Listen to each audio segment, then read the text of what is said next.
Here's something nobody in the health and wellness space wants to say out loud, because it undermines almost everything being sold in it. Your survival instincts are not trying to make you healthy.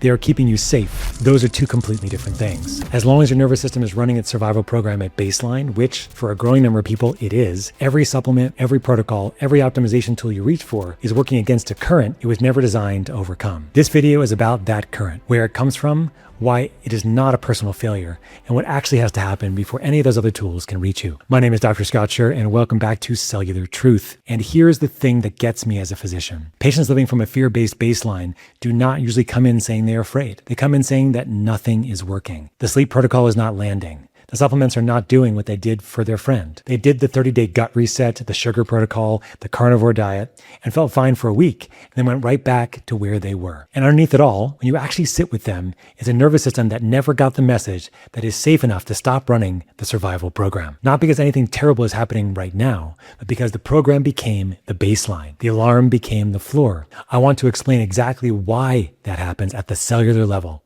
and why it means the standard starting point for health optimization is, for a lot of people, the wrong starting point entirely. Here's what we're going to cover here first. The institutional position, that the body is fundamentally on your side in the pursuit of health, that the right tools will get you there. I'm going to say why that is true and where it falls apart. Second, the specific cellular failure that fear as baseline produces and why it makes optimization tools fail silently. Third, what actually has to happen first. And I'll be straight with you about where there's hard evidence and where there's clinical observation, because there is a difference. Let's go here. So the wellness and health optimization world operates on a premise that is, on the surface, entirely reasonable. Your body wants to be well. Given the right inputs, the right nutrition, sleep, movement, supplementation, stress management, it will move towards health. The tools exist. The science is there. You just need to find the right combination and apply it consistently. This is not a stupid premise. There is genuine truth in it. The human body is extraordinary at self-repair when the conditions are right.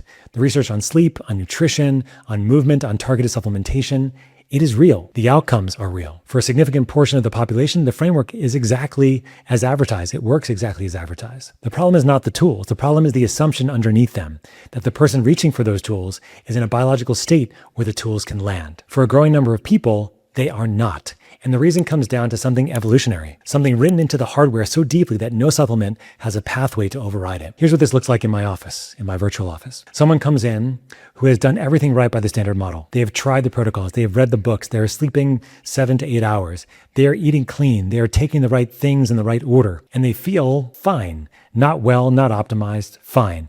Like they're maintaining a state rather than building towards something. Or they do feel improvement for 2, maybe 3 weeks, and then something stressful happens, a difficult conversation, a healthcare scare in the family, a bout of run sleep, a pain somewhere that they're not used to, or maybe reminds them of pain they used to have that made them feel really bad in the past. And they go right back to where they started, sometimes even further back. The interventions are not sticking, not because the interventions are wrong, because underneath the intervention, the nervous system has reverted to its base program. And that base program, once you understand what it actually is and what it actually is optimizing for, explains everything about why this keeps happening. Here is the structural reason this happens, and it goes back further than any protocol. For the vast majority of human history, hundreds of thousands of years, the most important thing your body could do was keep you alive right now. Not healthy in 10 years, not optimized for longevity or health span, alive today. Safe for the immediate threat. Evolution is a remarkably effective engineer. It is just building to a very old specification. Your nervous system was designed for a world where the threats were short, physical, and had clear endings. A predator, a fight, a season of scarcity.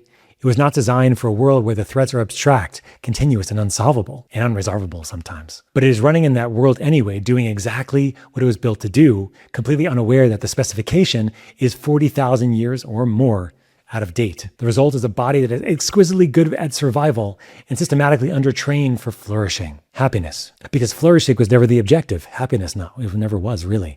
Survival was. That's why it's so important to understand the difference. And those two objectives biologically require very different operating conditions. This is the root of what we call the sympathetic spiral, the self-reinforcing loop between chronic threat activation and cellular depletion. When survival is the baseline, the spiral feeds itself from the inside. There is no external event required to keep it running. Okay, we're going to go into the biology now. Every term explained as I use it. Stay with me, because this is the part that changes how you see everything else. Your nervous system has 2 basic operating models. Think of them like gears. The first gear is what most people know as fight or flight, the alarm mode. Heart rate up, breathing faster, digestion slowed, muscles primed. The brain narrowed to the immediate threat. This is your survival gear. It is powerful, fast, and completely appropriate when there is a real and immediate threat to deal with. The proverbial saber-toothed tiger. We like that in medicine for some reason. Now, the second gear is what most people know as rest and digest. This is recovery mode. Heart rate settles, digestion comes back online, immune system runs properly, cellular repair happens. The brain opens back up to creativity, connection, and forward thinking. This is your flourishing gear. This is where health actually gets built. Think of it like a car that runs in two modes, emergency and cruise. Emergency mode is powerful. It gets you out of danger, but it burns through fuel at a rate the engine was not designed to sustain. Run it long enough and things start to break down that were never supposed to be under that kind of load. Now here's the cellular mechanism the standard wellness model misses. When fear becomes the baseline, when the nervous system has recalibrated its resting state towards a threat detection rather than recovery, the body gets stuck in emergency mode, not because of a single acute threat, but because the system has lost the signal that it is safe to downshift. Inside each of your cells, this shows up as a shift in what's called the cell danger response, or the CDR. Think of the CDR as your cell's own internal alarm system. When the nervous system is running on survival, the CDR in many cells will stay active, diverting energy from repair, growth, and maintenance towards defense. The energy your cells would normally use to respond to your supplements, your sleep optimization, your gut protocol, gets redirected. The tools cannot reach a system that has decided an emergency is not over. Fear at baseline does not just affect how you feel. It changes what your cells are doing. And what they are doing when the alarm is on is not the same as what they do when they are ready to heal and build. And here's how I want to be straight with you. The direct causal link between chronic fear's baseline and the failure of specific health optimization protocols has not been cleanly studied in a controlled trial. What we have here is a mechanism, solid research showing that chronic sympathetic activation impairs cellular repair processes, that the CDR alters mitochondrial function in ways that reduce responsiveness to nutritional deficiencies or interventions, and that the nervous system's threat detection directly suppresses the very biological pathways that recovery depends on. Here is my clinical experience and this observational pattern, doing everything right and getting inconsistent results,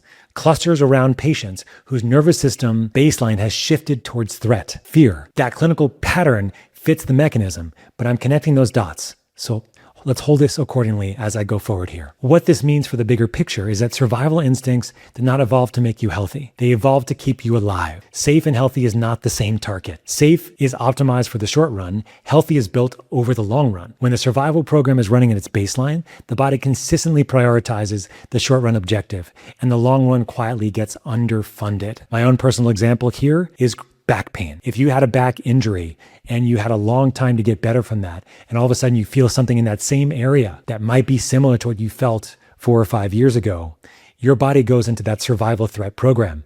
I know this personally from my own experience, and I've seen it in patients all the time. This is a program that all of us have going, and it's not there to keep us healthy or thriving. It's there to keep us from feeling like we're not going to survive, right? So this is a different model entirely, a model that takes this seriously, asks a different first question. Not which supplements should the person take, not how do we optimize their sleep architecture, not what is the right protocol for the specific biomarkers. The first question is something I ask all of my patients, or I can infer from my conversations with them. Is this person's nervous system in a state where any of these interventions are going to actually land? And if the answer is no, if the baseline is fear, if the survival program is running, if the CDR is stuck in alarm mode, then the first intervention is not a supplement, not usually. It is a signal, a biological signal delivered consistently enough and in the right form that the system can finally receive it as the emergency is over. It is safe to downshift. You can stop running the survival program now. Everything else, the protocols, the tools, the optimization work, comes after that signal has been received and the signal has begun to respond to it. So what does this first signal actually look like? And here's when I want to really get specific, because reduce your stress, in quotes, is not a signal. It is a category, and categories do not change nervous systems. Specific, repeated biological inputs do. First, learn to recognize when you've dropped into your base survival program. Not whether you are stressed, whether you have reverted. The signs are usually pretty specific. You stop making long-term decisions and start making short-term ones. You lose interest in things that are not immediately relevant to safety or threat. Food choices narrow. Social connection feels effortful rather than restorative. The future feels vague or irrelevant. When you notice these signs, you are not failing, you are running your base program. That is the first thing to recognize, clearly without judgment. And I'll be honest with you, this is not always difficult to understand or see if you're always in this program. Second, give the system the inputs that signal safety is available at the biological level. So consistent sleep and wake times, same every day, not perfect sleep, consistent sleep. Your nervous system reads rhythm as safety. Unpredictability reads as threat. This is the single most accessible signal you can give your biology that the emergency is over. It's actually crazy to say, but just doing that, finding the same time to go to sleep every night can go a long way. There's obviously sleep routines and various things you can do to make sleep better, but even just going to bed at the same time or trying to is a great initial step. Another one is gentle daily movement, a 20-minute walk outside, not exercise, movement.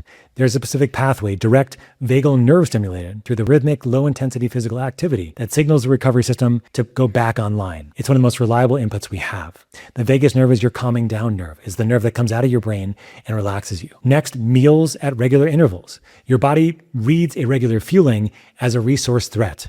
Regular, nourishing meals at consistent times is a safety signal to the survival system. It means food is readily available, which is a more primitive form of safety than most people realize. Third, once the baseline is starting to shift, then bring in the tools, the supplements, the sleep optimization, the gut protocols, the targeted interventions. All of it works for a system that has received enough safety signal to come out of emergency mode, and the sequence matters more than the tool. Let me be clear here. Sometimes it's very difficult to know that you're in this state. Sometimes it's very difficult to give your system the inputs that the signal safety is available at the biological level just by sleep, movement, and nutrition. Sometimes starting with supplementation can absolutely be a clutch move if it's done in the right way, slowly, carefully. In my clinical practice, this is using a battery of testing to see what's actually going on in somebody's physiology, looking at vitamins, minerals, nutrients, and cofactors, understanding energy production, detoxification, starting a process of that. But in the interim, how are you going to help now? Sometimes it does take supplementation. And I've found that a sequence protocol of mitochondrial support, using something like methylene blue, for example, and also downregulating the nervous system with something like GABAergic support, GABA being our primary inhibitory neurotransmitter, can be absolutely game-changing for getting you inside the capacity to get your sleep better optimized, to get your nutrition better optimized. Why? Because you need enough energy to be able to do some of these things some of the time, enough energy to have less anxiety, enough energy to get out of that cell danger response. And I found that amazingly, this compound called methylene blue is one of the most effective ways to do this. Low doses, somewhere between 4 and 25 milligrams, very clean source. You have to be careful out there. Don't buy your stuff on Amazon, please. But if you can find the right stuff, I use something called the EDGE protocol, EDGE here. EDGE is energize first. D is downregulate, so downregulate the nervous system. G is guard, so you have to have a good optimized immune system, and there's various ways to do this. And the last E is evolve. The evolve is to optimize your health over the long term. You do this in many different ways, but the key is to look at not only the short term, but the long term, as we've been describing in this video. So I want to say something directly in closing for this video. To the person who's been doing everything right and still not getting where they want to go. You are not broken. You are not missing the right protocol. You are not constitutionally resistant to health. You are running a program that is for the thousands and many hundreds of thousands, who knows, very old, right? In a world that is 40 years old by comparison, meaning that's how maybe old you are, right? And the program is doing exactly what it's designed to do. It is keeping you safe. It is just not and was never designed to make you well or make you happy or flourish. This is not your fault. It is not a failure of willpower or discipline or effort. It's a mismatch between ancient hardware and a modern environment. And the starting point for addressing it is not better supplementation. It is a signal, a consistent, repeated biological signal that the emergency is over. So start there. Give your system that signal first. Give it enough time to receive it. Then build.